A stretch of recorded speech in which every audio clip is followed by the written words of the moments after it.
Yo en realidad voy a unificar los dos dictámenes. Presidente, estaba anotado para hablar tanto en emergencia como en prórroga de impuestos, pero voy a unificar porque me parece que es la misma cosa, estamos hablando de lo mismo.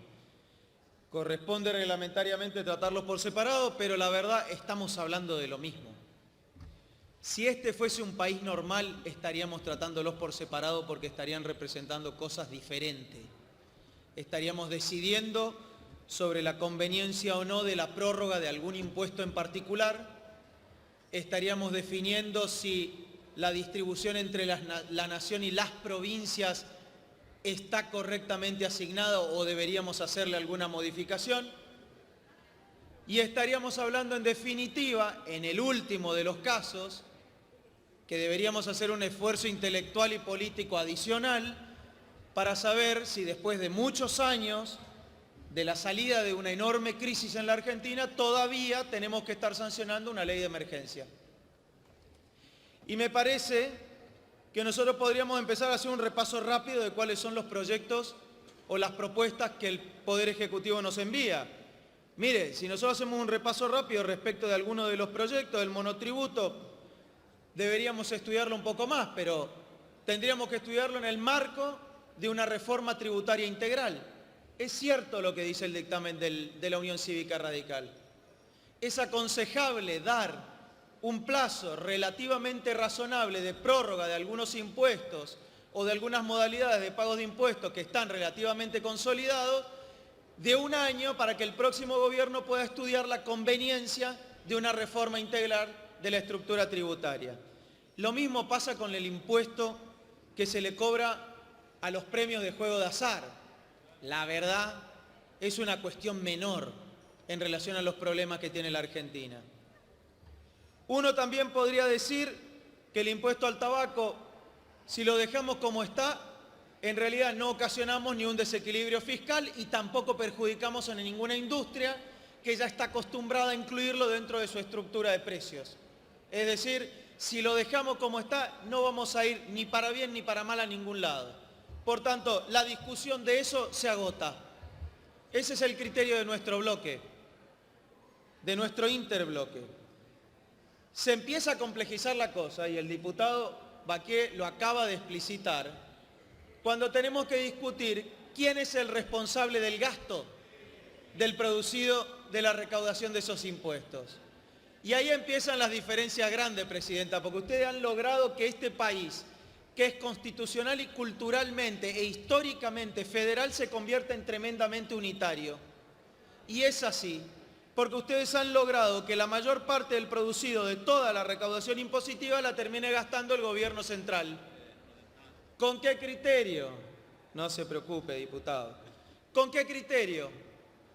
Con el que a ustedes se les ocurre. Porque la verdad que uno puede decir, si estuviese en contra del sistema federal de organización de la nación, las provincias no lo saben gastar. ¿Quién se anima a decir acá que las provincias no lo saben gastar? ¿Quién se anima a decir que la provincia de Mendoza, sus autoridades, sus gobernadores, sus diputados, no saben gastar la plata que por Constitución les tocaría decidir su destino? ¿Quién dice acá que la provincia de Tierra del Fuego no es capaz de decidir el mejor uso de esos recursos?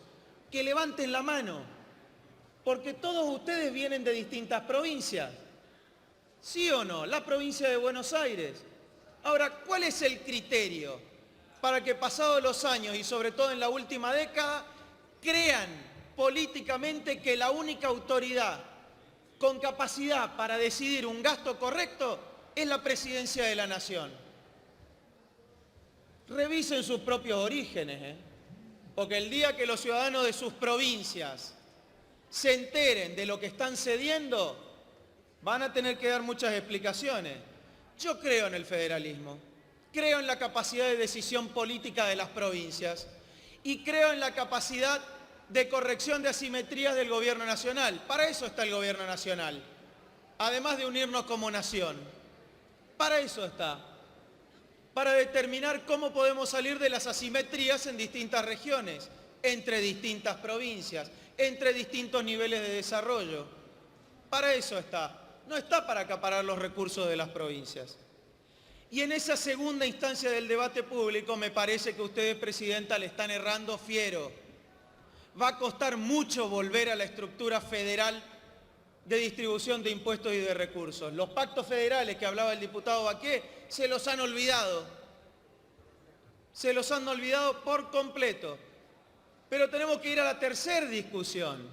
Si aún creyéramos que los recursos están bien distribuidos, que no lo están, tendríamos que empezar a discutir, y es lo que se discutió en la primera parte de esta sesión, de cómo los asigna el Gobierno Nacional.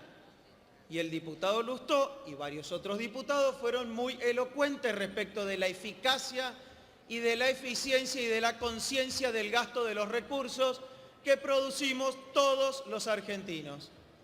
La verdad, logran bastante poco, a pesar de que la lista de la diputada Di Tulio sea muy larga y que le diga a los ciudadanos todo lo que no tenían hace 15 años. Pero ¿sabe qué? La lista que interesa es la lista de lo que los ciudadanos deben saber que podrían tener con todos los recursos que tuvimos estos 15 años. Esa es la lista que la diputada Di Tulio no se anima a identificar. Esa es la lista. Podríamos dar mucho más acceso a derechos, podríamos tener mucha más infraestructura, podríamos tener mucho más recursos para seguridad, podríamos pagar el 82% móvil, podríamos no tener déficit fiscal, podríamos ser más competitivos para exportar y nada de todo eso pasa. Nada. ¿Pasaron muchas cosas? Sí, nadie es miope.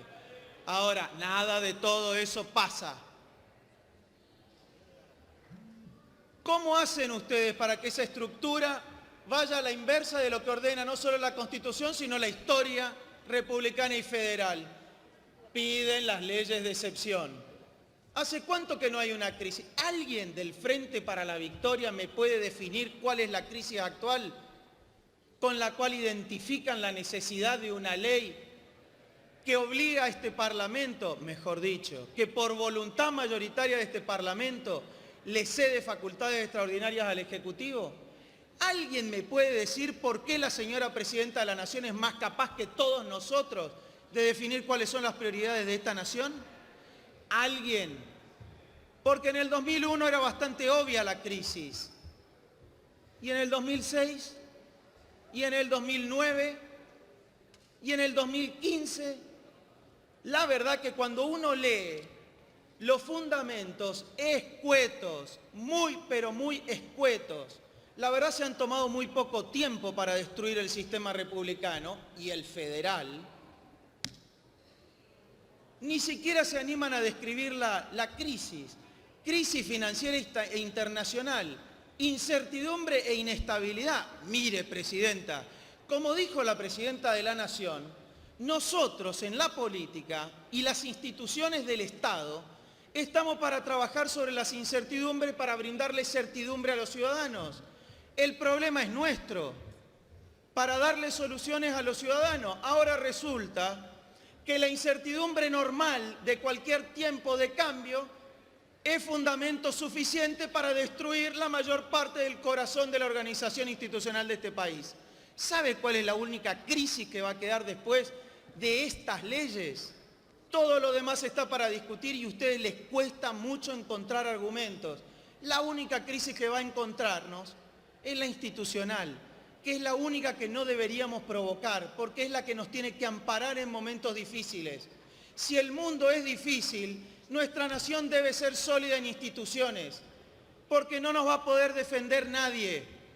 No crea que una sola persona, y no sé quién es la persona que ocupa la presidencia, en pocos días va a poder definir cómo nos vamos a poder defender.